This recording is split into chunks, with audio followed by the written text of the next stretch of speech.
dialogue in the game you record. It's when people are playing as you. There's lots of other incidental dialogue that goes on as well. Lots of grunts and groans that you have to do. So how do you go about recording those? And I've also actually with you as well as multiplayer as well. I was talking to someone from Sony just before who said we should get you to do the multiplayer pump. Actually, if you're not free. Oh, for God's sake, no! I think, do we want to see Nolan do the multiplayer pump? I just learned earlier that people get in trouble in the Heath for doing that. The multiplayer pump. No? Now, I think that's a good time. Here we go. Well, the one thing I will say about it is you waited till the last day.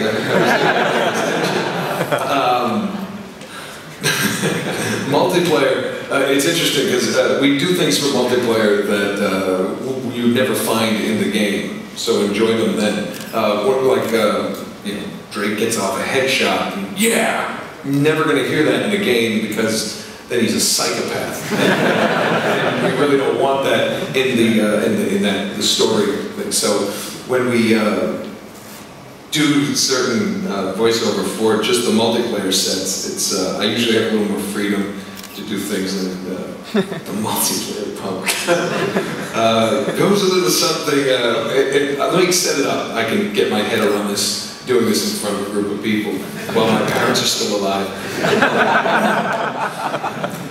They will basically say, okay, it's taunts, you have to do little things like, and I remember to make fun of Graham McTavish, who did Lazarevich, and we were laughing because he was this hulking, mean figure. It was very, very funny, so but I believe the multiplayer pump was done, and somebody, something.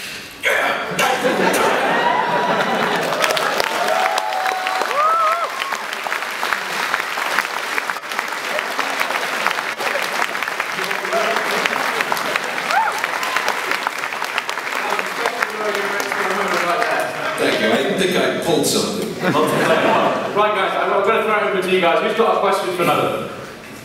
Come on, don't be shy. I saw a hand go up there. Can you wait for the microphone to come to you, please? As long as it's not, will you do the pump again?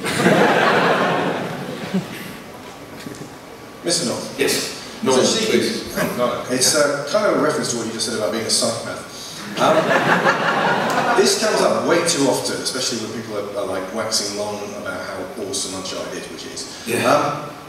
Is it ever going to be addressed, the fact that in his day, Nathan Drake has murdered hundreds of armed men who were all desperate to kill him as well, but could that, I mean, that's maybe one for the story. Well, here's the thing. None of them have names. They're, you know, just, it's Brute 1, or, you know, Soldier 2. I actually get it around from my, yes. It's actually an interesting question, because the thing is, one thing you'll never see is that he never rebels in it. And it's always a part of the game that, you know, it is a game, after all. I mean, you know, you have to take the enemies, but it's always a means to an end. And it's something I think that's charming about the character, is the fact that he's not out to get anyone. He doesn't deliberately want to do that. Even if at the end of Lazarevich in 2, he could have taken the shot. She had every reason in the world to take that shot, and he just backed away and let the Guardians do the work, and he got what he deserved. You know, it's actually something that the developer actually has thought through, and it was something that we were very conscious about coming up with another Sony thing with the Golden Abyss, with the Vita. You know, with another set of writers and another development team. It wasn't Naughty Dog, it's not Amy Hennig, who was consulted a number of times.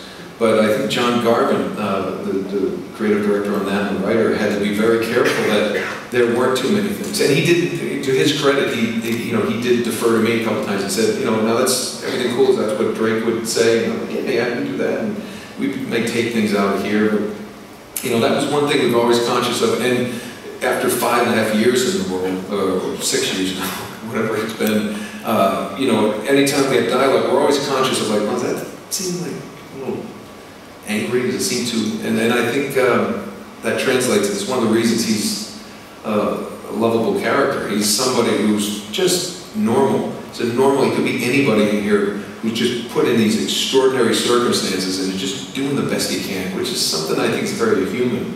We're all just doing the best we can. You know, we just don't always have a gun. Great answer. Any more questions? I see another hand. That chap over there, I'll come over that side. I was just one big fan, by the way. Oh, thank you. I was just wondering, you once said on a PlayStation Magazine podcast, I'm not sure if you remember, but you would quite... What did I say? You said you'd quite like Hugh Jackman to play Drake in an Uncharted film, and a lot of rumours are picking up on about it now, names like Mark Wahlberg being thrown around. I was wondering how you felt about it. And you know, it's a good question. I did say Hugh Jackman when the question was brought up 5 years ago. No, I mean, he's a phenomenal actor. He's brilliant, he really is. Of course I would love to play myself. It's very hard to say, well, you know, I've said this before, Amy Hennig birthed the character, but she's allowed me to help raise him. She's really kind of just helped me, let me put my personality and who I am into this character. So it would be great to play him. But Neil Berger, Mark Wahlberg was talked about when David O. Russell was penning the script, and he's not doing that anymore. And Neil Berger's doing it now, and he's not going to even address any casting issues until he's got a script. And he's a great director, he's a great writer, and I'm sure he'll do a great job. Will the Hollywood machine dictate you must have a celebrity? The funny thing is, somebody was telling me this, and it's always about foreign financing. Well, if you know the welcome I've gotten here, you know, this week has been any indication, I think we could raise the money. Come on.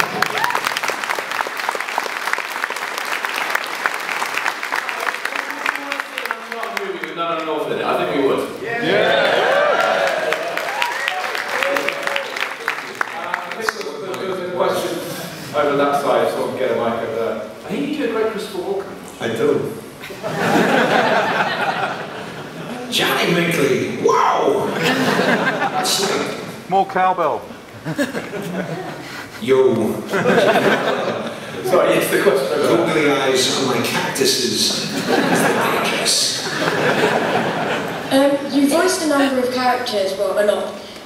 Which was the most enjoyable for you to play out of all of them? Well, here at the Uncharted panel.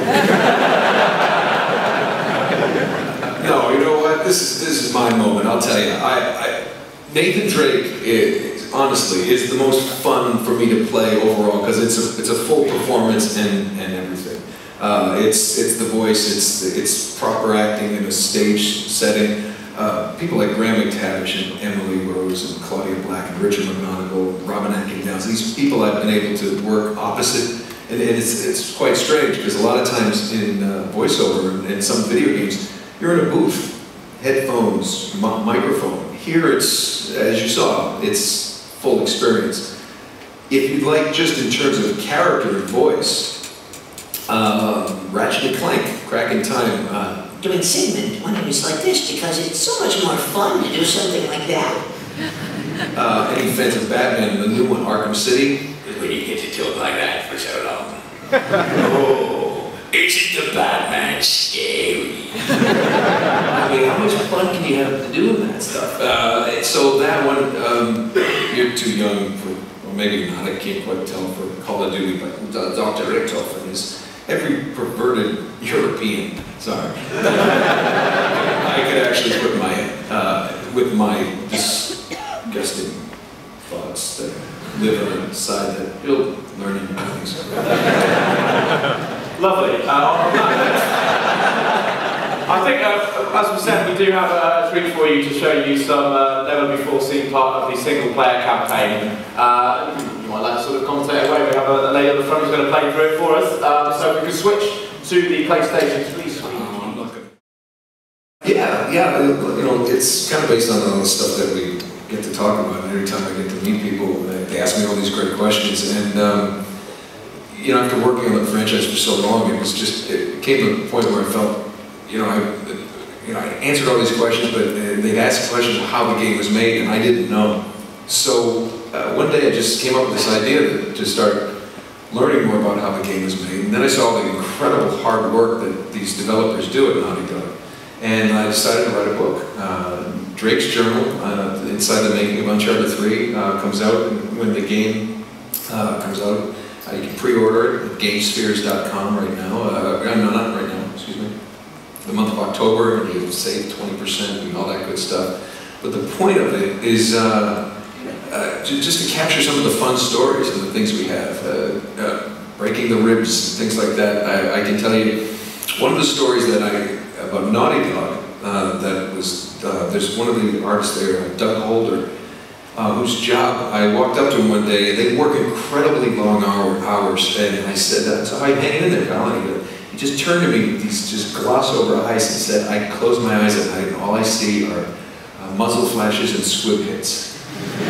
And I wrote it down because it's a great quote. I said, well, what do you mean? It's his job, and I'm going to try to get this out because it's amazing. It's his job to animate every muzzle flash from every type of gun that lives in this world. Then he's supposed to animate everything it hits, every caliber bullet has to be taken into account for every different type. If it hits glass, if it hits plastic, if it hits your knee, your chest, if it hit a bag of rice, if it hit anything. From any conceivable distance the player shoots from, he has to animate each one. Each thing, it has to account for anything that it can hit in this world. That's his job. It's amazing. And he said something interesting, and I want these stories to be out because I've heard this from so many people at the development. It's a small thing. Nobody will probably notice, but I will. So I'm just asking, notice those things because they're amazing.